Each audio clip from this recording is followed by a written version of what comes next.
बिस्मिल्लाहिर्रहमानिर्रहीम, अस्सलाम वालेकुम। आज एक बहुत बड़ा दिन, अल्हम्दुलिल्लाह Muslim group of school and colleges की तालबा हाफिज़ा अक्सा अली ने मुल्तान बोर्ड में 1200 में से 1186 लेके ऑल ओवर मुल्तान में गर्ल्स में 3rd पोजीशन हासिल की। हमारे साथ मौजूद हैं हाफिज़ा अक्सा अली। आइए जानते हैं कि आज इस इतनी बड़ी कामयाबी के ऊपर इनके जज्बात क्या हैं, क्या फीलिंग्स हैं। जी अक्सा बेटा, क्या फीलिंग्स हैं, कैसा महसूस हो रहा है कि इतनी बड़ी कामयाबी हासिल करने के ऊपर? मुझे बहुत अच्छा लग रहा है क्योंकि मेरे पेरेंट्स बहुत हैप्पी हैं, इस वजह से मैं बहुत हैप्पी हूँ क्योंकि जब पेरेंट्स खुश होते हैं जाहिर है उनको देख के इंसान खुद भी खुश हो जाता है। और तो क्या इससे पहले आपको लगता है कि इस तरह की कोई कामयाबी मिली थी या कोई ऐसी खुशी जो इससे भी बड़ी थी, या ये सबसे बड़ी लग रही है अब तक की? ये अभी तो इस वक्त ये सबसे बड़ी लग रही है, बहुत बड़ी लग रही है। चलें, ठीक हो। अच्छा, ये बताएंगे अक्सा बेटा कि आप अपनी इस कामयाबी का जो क्रेडिट है वो किसको देना चाहेंगे, कि क्या वजह या कौन था जिसकी बदौलत आपको ये कामयाबी मिली? बदौलत तो असल में जो मेन है ना वो तो अल्लाह है ना। अल्लाह ने मतलब तौफीक दिया तो फिर ही हुआ है। इंसान तो मेहनत करता है, सिला तो अल्लाह ने देना होता है। उसके अलावा मेरे पेरेंट्स, ख़ास तौर पे मेरी मम्मा जो है वो पूरी रात मेरे साथ जागती थी हमेशा, डेली बेसिस पर। ठीक है, पापा वैसे बहुत खुश होते हैं हर बात पे, वो मतलब हर चीज़ बहुत ज़्यादा सपोर्ट करते हैं। वो कुछ भी लाना हो, कुछ भी मंगवाना हो, बस मैं एक बार उन्हें कहती हूँ और फिर उनको याद रहता है, वो कभी भी नहीं भूलते। और फिर यहाँ मुस्लिम के जो टीचर्स हैं वो उनका तो मतलब कुछ कह ही नहीं सकते। मतलब वो जिस तरह से पढ़ाते हैं और जो इनका टेस्टिंग सिस्टम है मुस्लिम वालों का, ये तो मुझे लगता है किसी पूरे मुल्तान में कहीं भी नहीं होगा ऐसा टेस्टिंग सिस्टम। अच्छा, आपको क्या लगता है कि एक तो देखें कि अल्लाह की रहमत होगी, वालिदैन की दुआएं भी साथ आ गई और असातिज़ा की मेहनत हो गई जो आप इस मुकाम तक पहुंच गई हैं, तो ये जो मुस्लिम ग्रुप की कौन सा ऐसा की फैक्टर था मुस्लिम ग्रुप का कि जिसकी बदौलत, जिस तरह एक आपने बोला ना कि टेस्टिंग सिस्टम का, अच्छा एक टेस्टिंग सिस्टम तो बाकी सारे भी करें, तो मुस्लिम का जो टेस्टिंग सिस्टम था किस वजह से आपको लगा कि इसकी बदौलत आपकी पोजीशन आई है? हमारे ना टेस्ट ना मतलब मुस्लिम में ना पूरे समझ लो पूरे साल ही होते हैं, शायद ना ईद पे 2 दिन मुश्किल से छुट्टी दे देते हैं हमें सरासिफ ना।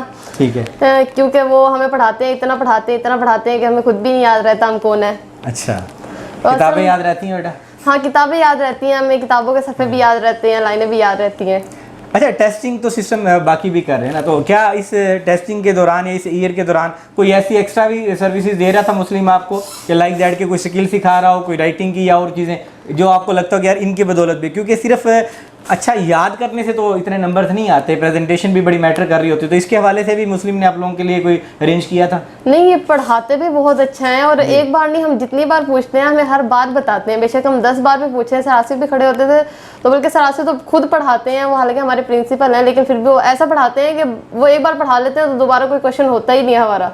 ठीक हो गया। और उसके अलावा भी जो है ना, इसके अलावा भी देखिए पढ़ाई के अलावा टेस्ट तो डेली बेसिस पर लेते भी हैं, उसके अलावा जो है राइटिंग क्लासेस भी हमारी होती है। मतलब एक चीज़ पर फोकस करते हैं हम। मीन के ना सिर्फ ये है कि आपका कंसेप्ट क्लियर किया जा रहा था, बल्कि उसके साथ साथ आपकी प्रेजेंटेशन को भी मॉनिटर किया जा रहा था। और अच्छा, ये जो पेपर्स आपको मिलते थे वो ऑन द टाइम चेक होके वापस मिल जाते थे या उसमें क्या प्रोसीजर होता था, कब तक वापस दिए जाते थे? वो ज़्यादातर ना पेपर जो है ना मतलब उसी दिन भी मिल जाते थे, कुछ अगले दिन मिलते थे, क्योंकि वो सारे जो है ना पहले जो टीचर्स चेक करते थे, हम मेल स्टाफ वो चेक करते थे, उसके बाद फिर वो सरासी के पास जाते थे, फिर वो दोबारा हमारी क्लास में कोऑर्डिनेटर के पास आते थे, फिर वो हमारे दरमियान मतलब डिस्ट्रीब्यूट करते थे, फिर वो उसमें हमें मिस्टेक्स वगैरह बताते थे कि इसमें आपकी ये मिस्टेक है, ये राइटिंग यहाँ पर इस तरह से होनी चाहिए थी, ये इस तरह से लिखना चाहिए था।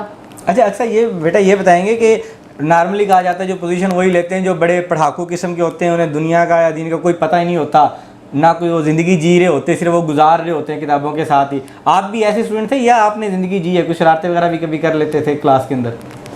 क्लास के अंदर तो बहुत कम करते थे, ज़्यादा नहीं करते थे। अच्छा, करते थे? हाँ, करते थे। कोई एक आधी शरारत, कोई ऐसा कुछ शुगल जो आपने कभी किया और एंजॉय भी किया हो उसको? वो वैसे हम कभी कभार कर लेते थे, पीछे बैठ के कोई मतलब छोटे मोटे जो वो होते हैं ना पटाखे वगैरह वो ले आते थे कभी कभार क्लास में, तो होता तो बहुत वो हंगामा उसमें बहुत होता था, लेकिन फिर हम एक बार किया था बस, फिर हम दोबारा नहीं करते थे। तो मेन नाज़रीन ये देखेंगे कि जिन्होंने पोजीशन लेनी होती है उनके लिए कोई एक्सक्यूज़ नहीं होता, या ये नहीं है कि वो ज़िंदगी से हट जाते हैं।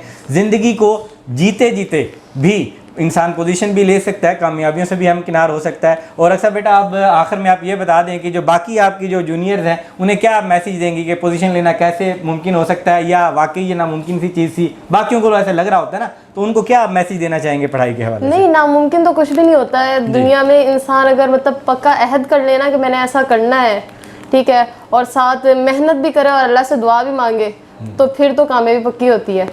चलें, बेशक कि अल्लाह की रहमत के सिवा हम कुछ नहीं होते, हम जितनी भी मेहनत करते जाएं हम ऊपर उठते चले जाएंगे, लेकिन ये माइनस का साइन रहेगा। ऊपर से जब अल्लाह की रहमत आती है तभी हम लोग पॉजिटिव होते हैं, और उसी बेस के ऊपर हम दुनिया में भी कामयाब होते हैं और यकीनन हम आखिरत में भी कामयाब होंगे। इसके साथ ही तमाम दोस्तों से इजाज़त, अल्लाह हाफिज़।